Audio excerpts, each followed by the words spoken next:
नमस्कार, आदाब, सत श्री अकाल। मैं हूं आलोक रंजन, संचालक सह प्रबंध संपादक दी ग्राम टुडे परिवार।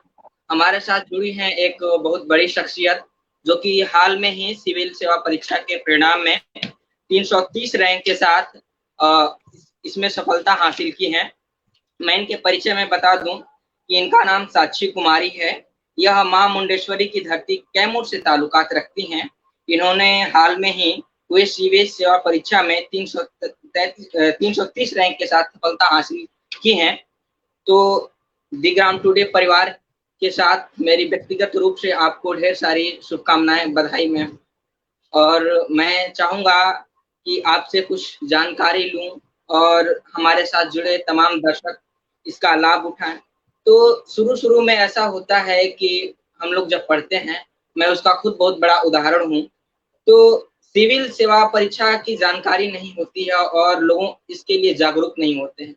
बस गाँव जी। में, कस्बों में, गलियों में चलता है कि कलेक्टर बनना है, डीएम बनना है, ऐसी कुछ करके आधिकारिक तौर पर। तो आपको सिविल सेवा परीक्षा का जो महत्व है, सिविल सेवा का जो महत्व है, कब जानकारी हुई? मुझे सबसे पहले जब मैं 9th क्लास में पहुंची थी तभी मुझे लगा था कि मुझे यूपीएससी करना है, क्योंकि तब मैं एक गवर्नमेंट स्कूल से प्राइवेट स्कूल में ट्रांसफर हुई थी और मैंने देखा कि काफी ज्यादा एजुकेशन लेवल में जो डिफरेंस है, तो वो कहीं ना कहीं गवर्नमेंट स्कूल में पढ़ रहे बच्चों को अपॉर्चुनिटीज उनकी जो फ्यूचर में है उनको कम करता है। उनको एक लेवल ऑफ लिटरेसी जो उनके पास होनी चाहिए वो नहीं मिल पाती है। तो इस चीज से मैंने अपने इस सोच की शुरुआत की थी। लेकिन आज मैंने ये देखा कि civil services is not just about education. यहाँ पे बहुत सारा प्लेटफॉर्म, मतलब एक ही प्लेटफॉर्म से आप बहुत सारी चीजें कर सकते हैं। तो ये एक बेहतर प्लेटफॉर्म हो सकता है सोशल चेंज के लिए। बहुत शुक्रिया दी।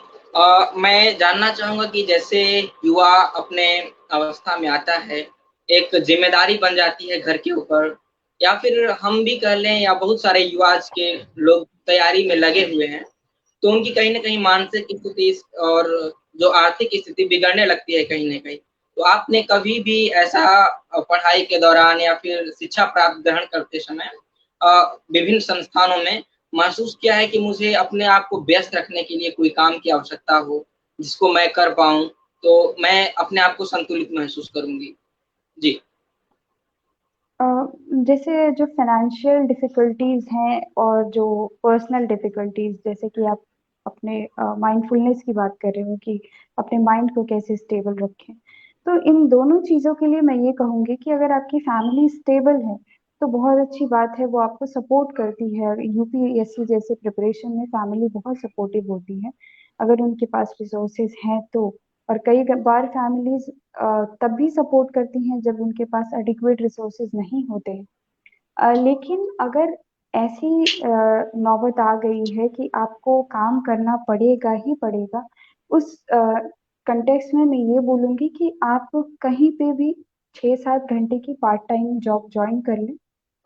मैंने भी कई कोचिंग इंस्टीट्यूट्स में ऐसा ज्वाइन किया था। और उसके बाद आप अपने जो बाकी के 6-7 घंटे हैं, तो एक लेवल ऑफ प्रिपरेशन के बाद 6-7 घंटे आप पढ़ाई करें तो भी आपका पूरे दिन कवर हो जाता है।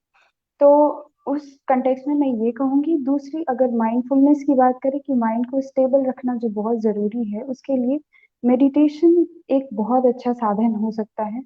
ध्यान योग प्रैक्टिस करिए, सुबह सुबह उठिए, डिसिप्लिन लाइए खुद की अ, अपनी बॉडी में, अपने माइंड में, और उसके बाद अपना शेड्यूल जो पूरे दिन का है उसको फॉलो करिए। एफिशिएंसी भी आपकी कम से कम कई गुना बढ़ जाती है। और आपका जो काम करने का तरीका है उसमें इनोवेशन आता है, क्रिएटिविटी आता है। तो इन दो चीजों को फॉलो करना चाहिए। जी, बहुत शुक्रिया आपका। मैं जानना चाहूँगा कि जैसे कोई परीक्षार्थी रहता है, एग्ज़ाम के लिए बैठता है, तो उसके मन में बहुत सारे डर रहते हैं। तो जब आप सफल हो गईं, तो परिणाम आने से पहले सफल विद्यार्थियों के बारे में, जो कि सफल हो जाते थे, उनके बारे में आपका क्या विचार था? आप कैसा उन्हें सोचते थे?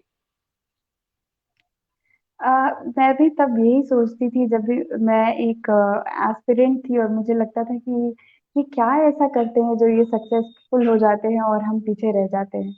तो और कहीं ना कहीं डिफरेंस होता भी है, जो हम कर रहे होते हैं और जो वो कर रहे होते हैं उसमें काफी डिफरेंस होता है, जो हम नहीं समझ पाते, because of lack of our self assessment, because of lack of कि हम अपने वीकनेसेस पे काम नहीं करते, और कभी कभी हमें सही गाइडेंस नहीं मिलता। कभी कभी हम खुद को सेल्फ डाउट में डालते हैं कि हम यूपीएससी जैसे बड़े एग्जाम को कैसे क्वालिफाई कर सकते हैं विद इन एवरेज माइंड। तो ये सारी चीजें जो है वो एक एस्पिरेंट को मतलब नॉर्मली सोचने में आ ही जाती हैं। लेकिन मैं इतना ही कहूंगी कि आप बस ये सोचिए, जब भी आप एक टॉपर को आइडियल बनाते हैं कि हाँ यार इसकी लाइफ कहीं ना कहीं मेरे जैसी है, तो आप उसको अच्छे से दिल से फॉलो करिए और उसको खुद खुद को वैसा ही इमेजिन करिए कि मैं भी एक दिन एडमिनिस्ट्रेटर बन रहा हूँ, मेरी सोच भी उस लेवल पे होनी चाहिए। और वो जो सोच आप बना लेते हैं वही आपके आंसर कॉपी में झलकती है, वही सोच आपके इंटरव्यू में झलकती है, तो कहीं ना कहीं वो फायदा मिलता है आपको। तो मैं जिसको भी आप ऐसा देखते हो उसको एक आइडियल बनाओ और उसकी लाइफ से बहुत कुछ सीखो और खुद में चेंजेस लाओ, बस मैं ये कहूंगी। जी दीदी, बहुत शुक्रिया। मैं जानना चाहूंगा अगले कड़ी के रूप में कि जैसे हम तैयारी करते हैं, आप भी तैयारी करते हैं, बहुत सारे विद्यार्थी जो हैं हमारे लेवल के या फिर बहुत सारे देश के कोने कोने से विद्यार्थी इस प्रतियोगिता के लिए तैयारी करते हैं। तो मैं आपसे जानना चाहूंगा कि प्रारंभ से ही आपकी सिविल सेवा तय था या फिर आपके सामने बहुत सारे विकल्प था? विकल्प इस लहजे में कह रहा हूं कि जैसे ही हम हाई स्कूल में रहते हैं तो हमारे पास 5 सब्जेक्ट्स होते हैं, तो उनमें हमारी बहुत सारी रुचियां होती हैं। हम जब इंटरमीडिएट जाते हैं तो एक दो तीन भागों में बढ़ जाता है, साइंस, कॉमर्स और बायोलॉजी या फिर ह्यूमैनिटीज करके। तो मतलब मैं भी 11वीं 12वीं तक था कि डॉक्टर, इंजीनियर, जो कि विदित है कि आजकल के विद्यार्थी उसी क्षेत्र में जाना पसंद करते हैं इंटरमीडिएट तक। लेकिन कहीं ना कहीं उनकी स्थिति ग्रेजुएशन में आने तक एक सिविल सेवा के रूप में बदल जाती। और बहुत सारे ऐसे आप उदाहरण देखे होंगे कि आईआईटी से जाकर के और बहुत सारे एम्स से जाकर के बच्चे सिविल सेवा परीक्षा देते हैं और एक अधिकारी के रूप में आते हैं। मैं आपसे हम्म। जानना चाहूँ कि आपका शुरू से सिविल सेवा के तरफ आकर्षण था या फिर बाद में आकर आपने इस चीज को परिवर्तित किया?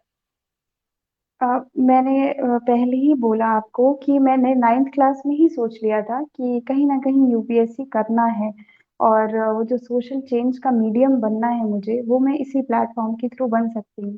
तो मैंने नाइन्थ टेंथ क्लास में ही ये सोच लिया था।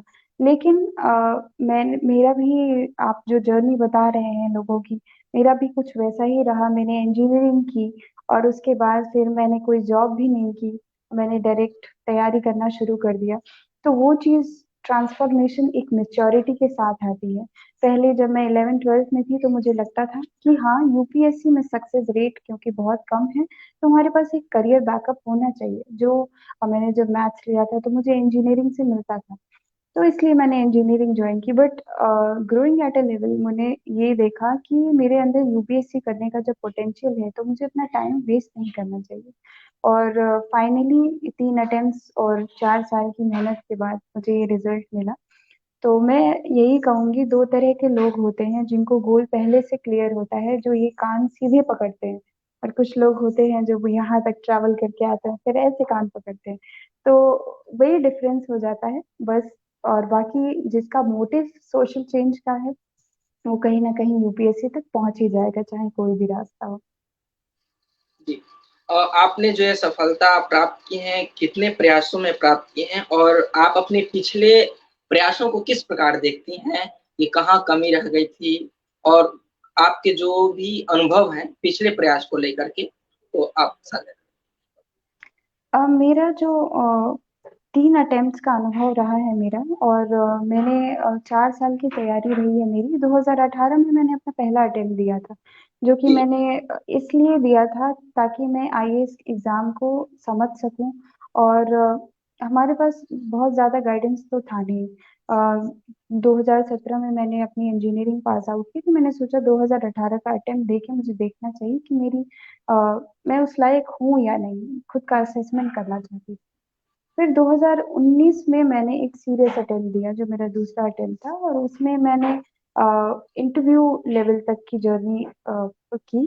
और उसमें मेरा यही असेसमेंट रहा कि मैंने अपने खुद के नोट्स नहीं बनाए थे। मैंने आंसर राइटिंग की उतनी प्रैक्टिस नहीं की जितनी मुझे करनी चाहिए थी। मैंने ऑप्शनल के भी आंसर राइटिंग उतने अच्छे से नहीं किया जो मुझे करना चाहिए था। इंटरव्यू में मेरे अच्छे मार्क्स थे क्योंकि कहीं ना कहीं मैं कम्युनिकेट ठीक से कर लेती हूँ लोगों से। लेकिन जो मेन एसेंस है वो मुझे फेलियर के बाद ही समझ में आया। तो मैंने 2020 में, क्योंकि कोरोना टाइम भी चल रहा था और मेरी हालात ऐसे ऐसे नहीं थे कि मैं एग्जाम दे सकूं, तो मैंने वहाँ ड्रॉप लिया और मैंने फिर उस 1 डेढ़ साल को इस तरीके से यूटिलाइज किया कि मैंने अपने खुद के नोट्स बनाए, आंसर राइटिंग बहुत ज्यादा किया, और फिर ऑप्शनल पे भी काफी ध्यान दिया, और उसके बाद मुझे ये सफलता मिली है। तो प्रैक्टिस ही हर लेवल पे जरूरी है, चाहे वो प्री हो, मेंस हो या फिर इंटरव्यू हो। जी। जैसा कि परीक्षा के दृष्टिकोण से हम देखें तो समय का जो प्रबंधन है बहुत ज्यादा महत्वपूर्ण होता है। हम्म। और अगर किसी को कठिनाई होती है, जैसे कि हम 12th तक रहते हैं तो 3 घंटे का पेपर देते हैं सारा कुछ। आज हमें ग्रेजुएशन में बहुत लंबी चौड़ी लिखनी होती है एक टॉपिक के बारे में। तो समय प्रबंधन कहीं ना कहीं हमें बहुत बड़ी कठिनाई, एक रोड़े की तरह आकर खड़ा हो जाता है। और वहां पर ध्यान देनी होती है कि हमारी राइटिंग भी कहीं ना कहीं अच्छी रहे, गड़बड़ाए ना। तो आपके साथ भी ये समस्या तो रही होगी, तो आपने इसका समाधान कैसे निकाला और उसके एक्सपीरियंस को थोड़ा। ये समस्या देखिए सबके साथ होती है जब वो आंसर राइटिंग स्टार्ट करते हैं, चाहे वो जी। रैंक 1 हो या फिर लास्ट रैंक के लोग हो या फिर जिन्होंने क्वालिफाई नहीं किया, सबके साथ ये समस्या होती है। बट उसको एस करने का यही तरीका होता है जो 3 चीजें आप बता रहे हो। पहला होता है कंटेंट, दूसरा होता है टाइम लिमिट, और तीसरा होता है हैंड राइटिंग। तो इन 3 चीजों पे आप काम कर सकते हो जब आप प्रैक्टिस ज्यादा से ज्यादा करो। तो जब मैं सबसे पहले ये बोलूंगी कि कोई भी टॉपर हो, चाहे वो रैंक 1 हो, रैंक 10 हो, उनका टाइम लिमिट जो शुरुआत के पेपर्स में होता है वो 3 घंटे में बस 14 से 15 क्वेश्चन या 17 क्वेश्चन मैक्सिमम कर पाते हैं। तो आपको पता चल गया कि आपकी 3 क्वेश्चंस की टाइम लिमिट कम हो रही है। उसके बाद आप ये देखो कि आपका कंटेंट का लेवल क्या है। जो 17 क्वेश्चन आपने किए हैं, क्या वो अच्छा कंटेंट है या फिर नहीं है। ये असेसमेंट जब आप किसी टेस्ट सीरीज को ज्वाइन करते हो तो उससे हो जाता है। बाकी आप हैंड राइटिंग और सारी चीजें पहले वाले टेस्ट में सब ऑर्गेनिक तरीके से लिखते हैं, अपनी बेस्ट हैंड राइटिंग देने की कोशिश करते हैं, बेस्ट कंटेंट अपनी तरफ से देने की कोशिश करते हैं, बट टाइम मैनेज किसी का नहीं हो पाता है। फिर बढ़ते बढ़ते यही होता है कि आप शॉर्ट नोट्स बनाते हैं, अपना कंटेंट स्ट्रॉन्ग करते हैं। जब उनको आप बार बार रिवाइज करते हैं तो टाइम मैनेजमेंट करने में भी आसानी हो जाती है, क्योंकि आपको फिर उतना सोचना नहीं पड़ता, आपके पास बना बनाया कंटेंट है। इंट्रोडक्शन आपने पहले से सोच रखा है कि अगर आपके पास इंडियन कॉन्स्टिट्यूशन का कोई एक सवाल आया तो आप उसमें क्या इंट्रोडक्शन लिखोगे, उसको कंक्लूड किस तरीके से करोगे। कोई सुप्रीम कोर्ट का जजमेंट दे दिया या कोई प्रोग्रेसिव थॉट दे दिया, कोई कोट दे दिया, तो ये सारी चीजें जब धीरे धीरे तैयार होती जाती हैं तो ऑब्वियसली टाइम पीरियड कम होता जाता है। और रही बात हैंड राइटिंग की, कुछ लोगों की बहुत अच्छी होती है, कुछ लोगों की कर्सिव होती है, बट हैंड राइटिंग रीडेबल होनी चाहिए। ऐसा नहीं कि आप बिल्कुल बढ़िया मोती की तरह हैंड राइटिंग लिख रहे हैं, वो जरूरी नहीं है। रीडेबल होनी चाहिए, और बहुत ऐसे टॉपर्स हैं जिनकी हैंड राइटिंग मतलब एवरेज, बिलो एवरेज भी रही है, फिर भी उन्होंने एग्जाम को एस किया है। तो it's more about the content and time management. Hand writing readable होनी चाहिए। जी। मैं जानना चाहूंगा कि आपका ऐच्छिक विषय क्या था, और साथ में ही प्रारंभिक परीक्षा और मुख्य परीक्षा के तैयारी के संतुलन को आपने किस प्रकार बनाया, क्योंकि देखा जाता है अक्सर कि कई लोग जो स्टार्ट करते हैं तो प्रारंभिक परीक्षा के लिए तैयारी करते हैं, फिर उसको पास आउट करते हैं तो फिर मेंस वगैरह, तो अलग अलग अपने आप को डिवाइड करते हैं। लेकिन जब दोनों एक साथ संतुलन करना पड़े, चीजों को बैलेंस करना पड़े, तो थोड़ा सा मुश्किल हो जाता है। तो आप इसे। ये एक्चुअली मुश्किल नहीं है, यही स्ट्रैटेजी है कि आप जब यूपीएससी के एग्जाम की तैयारी करें तो शुरुआत से जो 1 साल का आप टाइम ले रहे हो उसको इंटीग्रेटेड तरीके से ही करो, प्रीलिम्स और मेंस दोनों। तो जैसे मैंने 1 साल के टाइम पीरियड को इस तरीके से डिवाइड कर लिया था कि मैं शुरुआत के 4 महीने में GS 1 2 3 4 का पेपर एक एक महीने में करूंगी, और मैं ऑप्शनल उन 4 महीनों में करूंगी। फिर मेरा डे प्लान होता था और वीकली प्लान होता था। डे प्लान में मेरा शेड्यूल होता था कि मैं 4 घंटे से 5 घंटे जीएस का ये पेपर करने वाली हूँ। मैंने इसके टॉपिक्स डिसाइड किए और उसके शॉर्ट नोट्स बनाए। उसके बाद मैंने 3 से 4 घंटे ऑप्शनल को डेडिकेट किए, जिनका जैसा ऑप्शनल है मेरा बहुत डायनेमिक था, तो मुझे न्यूज़पेपर रीडिंग और इन चीज़ों पे काफ़ी ध्यान देना पड़ता था। और 2 घंटे, 1.5 से 2 घंटे आपको न्यूज़पेपर पढ़ना ही पढ़ना है, उसका कोई ऑप्शनल नहीं है कि आप कोई वीडियो देख लो या फिर कोई शॉर्ट एनालिसिस देख लो, वो काम नहीं करता। Newspaper is must. तो डे का मेरा ये शेड्यूल होता था। फिर मैं वीकली प्लान्स बनाती थी कि मुझे जैसे GS 1 में 3 पेपर हैं, हिस्ट्री, ज्योग्राफी और सोसाइटी। तो मुझे एक महीने अगर GS 1 को देने हैं तो मैं हिस्ट्री के पेपर को 10 दिन दे रही हूँ, सोसाइटी के पेपर को 10 दिन दे रही हूँ। तो ऐसे ऐसे प्लान्स बनाए मैंने। फिर उस पे वीकली प्लान्स और कुछ डेज का प्लान्स ऐसे बना के, तो शुरुआत के 4 महीने मेरे 4 पेपर्स और एक ऑप्शनल का होता रहा। उसके बाद मैंने अगले 3 4 महीने के लिए एक मेंस की टेस्ट सीरीज ज्वाइन की और एक ऑप्शनल की टेस्ट सीरीज ज्वाइन की, और मैंने लिखना शुरू किया। तो ये art of answer writing develop करना बहुत जरूरी है। आप पहले ही असेस कर लो, तो आपको उन जो प्री और मेंस के बीच में जो टाइम गैप होता है उसमें बहुत मुश्किल नहीं होती है। अदरवाइज लोगों को फिर हैफिजार्ड मैनर में समझ में नहीं आता है कि अभी क्या करें, अभी कैसे करें, ऑप्शनल भी करना है, अभी मुझे जीएस भी करना है, तो ये हो जाता है। उसके बाद मैंने ये 3 4 महीने, हमारे 8 महीने पूरे हुए। उसके बाद मैंने अगले 4 महीने के लिए बस प्री पे फोकस किया। बस प्री पे फोकस करने का मतलब ये नहीं है कि आपने जो मेंस के नोट्स बनाए हुए हैं और जो एनालिटिकल माइंडसेट आपने मेंस के टाइम पे एनरिच किया था उसको आप भूल जाएं। वो भी नोट्स पढ़ने होते हैं, क्योंकि जो प्रीलिम्स के सवाल अब हैं वो कहीं ना कहीं एनालिटिकल माइंडसेट से बनते हैं कि इकोनॉमी में जब इन्फ्लेशन हो रहा है तो क्या क्या उसकी वजह हो सकती है। या फिर जो वियतनाम की, जो इस बार आया था पेपर में कि Vietnam is the fastest growing, और सारी चीजें वो न्यूज़पेपर से कहीं ना कहीं था। तो इस तरीके की इंटीग्रेटेड पढ़ाई करके हर अ, एक लेवल का अच्छे से मॉक टेस्ट करके और प्रीवियस ईयर क्वेश्चंस डेली देखना बहुत जरूरी है, प्री के एग्जाम के पहले भी और मेंस के लिए जब आप टेस्ट सीरीज लिख रहे हो तो भी, कि कौन सा टॉपिक कितना इम्पोर्टेंस रखता है ये जानना भी बहुत जरूरी है। तो पीवाईक्यूज आपके क्वेश्चन के पैटर्न बताते हैं। तो ये इस तरीके से मैंने अपने साल को डिवाइड किया और एक बैलेंस तरीके से तैयारी की थी। हाँ जी। अगला प्रश्न यह है कि नेगेटिव मार्किंग का ध्यान रखते हुए क्या क्या सावधानियां और रणनीति की आवश्यकता है। जो नेगेटिव मार्किंग होते हैं उसमें क्या क्या हमें सावधानियां और रणनीति की आवश्यकता है जिससे हमारा कम से कम। देखिए, प्रीलिम्स में 2 चीजों का ध्यान रखना बहुत जरूरी है नेगेटिव मार्किंग को कम करने के लिए। पहला तो ये कि आप अपना नॉलेज बेस बहुत अच्छा करिए, ठीक है, ताकि आपके पॉजिटिव्स बढ़ते रहें। नॉलेज बेस का कोई ऑल्टरनेटिव नहीं है। लोग एलिमिनेशन टेक्निक लगाते हैं, तुक्का लगाने की कोशिश करते हैं, वो सारी चीजें मतलब मुझे नहीं लगता कि आपको एक अच्छा स्टूडेंट और अच्छा वो पास करा सकती हैं। तो नॉलेज बेस बढ़ाना बहुत जरूरी है। दूसरी चीज, आप अटेम्प्ट्स का ध्यान रखें। लोगों को कॉन्फिडेंस नहीं होता है उस पेपर में या किसी सवाल में, फिर भी वो 95 99 क्वेश्चंस को अटेम्प्ट करके आते हैं। आप 80 to 85 क्वेश्चंस ही अटेम्प्ट करो, बट अपनी एक्यूरेसी का ध्यान दो। इसीलिए मैं बोल रही हूँ नॉलेज बेस और अटेम्प्ट ये दोनों सिंक में काम करने चाहिए, ठीक है।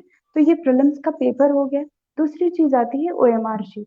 ओएमआर शीट को आप प्रैक्टिस करके पहले से जाएं, ताकि आप एक सवाल का गोला दूसरे में ना भर दें। ये बहुत जरूरी होता है। और मैं जो एग्जाम हॉल में करती थी, मैंने मान लीजिए कि पहली रीडिंग, मैं पेपर का 3 रीडिंग लगाती थी। पहली रीडिंग में वो सवाल जो मुझे श्योर पता है कि ये तो होना ही है, फिर मैंने वो पहली रीडिंग लगाई और मैंने ओएमआर पे गोला लगा लिया। उसके बाद मैंने सेकेंड रीडिंग में मार्क एंड रिव्यू किए हुए क्वेश्चंस को अटेम्प्ट करना शुरू किया, जिसमें मुझे लगता है कि 50 50 एक ऑप्शन में कंफ्यूजन है या फिर दूसरा ऑप्शन भी हो सकता है, वैसे वाले क्वेश्चंस मैंने अटेम्प्ट किए। तीसरी रीडिंग ऐसी होती है जो आप बिल्कुल लास्ट एज में होती है, जिसमें लगता है कि अब मुझे इसमें से कुछ तुक्का लगाना ही पड़ेगा ताकि मैं अपने अटेम्प्ट्स बढ़ा सकूं। और कहीं ना कहीं वो कैलकुलेटेड रिस्क होता है, ऐसा नहीं कि आप कुछ भी तुक्का मार दो। तो ये 3 रीडिंग मैं हर एक रीडिंग के बाद ओएमआर शीट फिल करती थी, ताकि लास्ट में ही जल्दी जल्दी का खेल ना हो जाए। तो ऐसे आप अपनी प्रीलिम्स को के पेपर को अटेम्प्ट करो। जी, बहुत शुक्रिया। और एक उस विषय से अंतिम प्रश्न है कि जैसे आप तो अंग्रेजी माध्यम की विद्यार्थी थी या फिर परीक्षा में भी उसका प्रयोग किया था, तो हिंदी विषय के अभ्यर्थी के बारे में आप कैसा दृष्टिकोण देखती हैं, उन्हें किस प्रकार से देखती हैं? जैसे कि हिंदी माध्यम के और अंग्रेजी माध्यम के जो भी अभ्यर्थी आते हैं, तो उनमें थोड़ा-सा बना रहता है बॉन्डिंग की कहीं न कहीं तैयारी के दृष्टिकोण से लोग सही समझते हैं, क्योंकि उनका रैंकिंग थोड़ा है गड़बड़ा जाता है, या फिर कहीं न कहीं वो अपने आप को जैसे हिंदी में है कि अपनी बात जो कहना चाहते हैं, लिखना चाहते हैं, इंग्लिश में उतना कॉन्फिडेंस से कह नहीं पाते हैं। लेकिन कहीं न कहीं उसका हमें नकारात्मक रूप यह दिखता है रिज़ल्ट में कि रैंकिंग गड़बड़ हो गई, या फिर कहीं न कहीं उसका मार्जिन है बहुत कम रह गया सफलता और असफलता के बीच में। तो उसको आप किस दृष्टिकोण से देखते हैं? जी। देखिए, आप जो बोल रहे हो, मैंने बहुत सारे स्टैटिस्टिक्स देखे, मुझे भी लगा कि हाँ, ऐसा है कुछ कहीं न कहीं, और कई न्यूज़पेपर्स में और चैनल्स में ये हाइलाइट भी किया गया है। इवन स्टूडेंट्स ने प्रोटेस्ट भी किया है इस चीज़ों को लेके। लेकिन आप निशांत जैन को देखिए, आप इस बार जी, रवि कुमार सिहाग को देखिए। तो कहीं न जी, कहीं उनके जो एग्ज़ाम्पल्स हैं, ये हमें बताते हैं कि हिंदी मीडियम में भी अगर आप बहुत अच्छे से तैयारी करें, तो आपकी एक अच्छी रैंक जो टॉपर्स, इंग्लिश टॉपर्स हैं, उनके बराबर भी आ सकती है। तो देखिए, हमें फेल करना या हमें हमें फेल होने के कई कारण हम बता सकते हैं, लेकिन पास होने की जी, अगर एक भी वजह मिल जाए, तो हिंदी माध्यम के स्टूडेंट्स के लिए वो भी बहुत अच्छी बात है। तो मैं ये बोलूँगी, आप निशांत जैन सर की स्ट्रैटेजी फॉलो करें, आप रवि कुमार सिहाग जी का चैनल जॉइन करें और उनकी उनकी जर्नी देखिए। 337 रैंक से वो 18th रैंक पे इस बार आए हैं। तो ये अपने आप में एक अचीवमेंट है। और ऐसा नहीं है, इंग्लिश मीडियम के बच्चे भी कहीं न कहीं, अब मेरी ही देख लीजिए आप, 330 रैंक है और मैं कहीं न कहीं इम्प्रूव करने की कोशिश करूँगी। तो दोनों की जर्नी एक एक जैसी होती है, आप मेहनत करते रहिए, ये ज़्यादा मत सोचिए कि उनका रिज़ल्ट ऐसा होता है, हिंदी माध्यम में कम सफलता मिलती है। सफलता अगर आप मेहनत करोगे तो ज़रूर मिलेगी। जी। अ, अब कुछ ऐसे प्रश्न हैं जिसमें है कि आपका फ़ेवरेट पर्सन मतलब पसंदीदा व्यक्ति कौन है? मेरे जी, मैम। पसंदीदा एपीजे अब्दुल कलाम हैं, और जी। मैंने उनकी ही बहुत सारी किताबें पढ़ के अपना एसे भी लिखा था, जिसमें ऑलमोस्ट मेरे टॉप स्कोर रहे हैं। जैसे किसी व्यक्ति का या फिर किसी अ, सफल व्यक्ति का एक स्ट्रेंथ होता है और एक दुर्बल पक्ष, सबल पक्ष होता है। तो आपके जो स्ट्रेंथ है, सबल पक्ष वो क्या-क्या है? मेरा सबल पक्ष ये है कि मैं लोगों से कम्युनिकेट करने में बहुत मतलब मैं बहुत आसानी से उनसे जुड़ जाती हूँ, कम्युनिकेट कर पाती हूँ। सिम्पैथी की भावना बहुत जल्दी आ जाती है मेरे अंदर, तो कहीं न कहीं वो कंपैशनेट एक सिविल सर्वेंट जो होता है, वो मेरे अंदर है।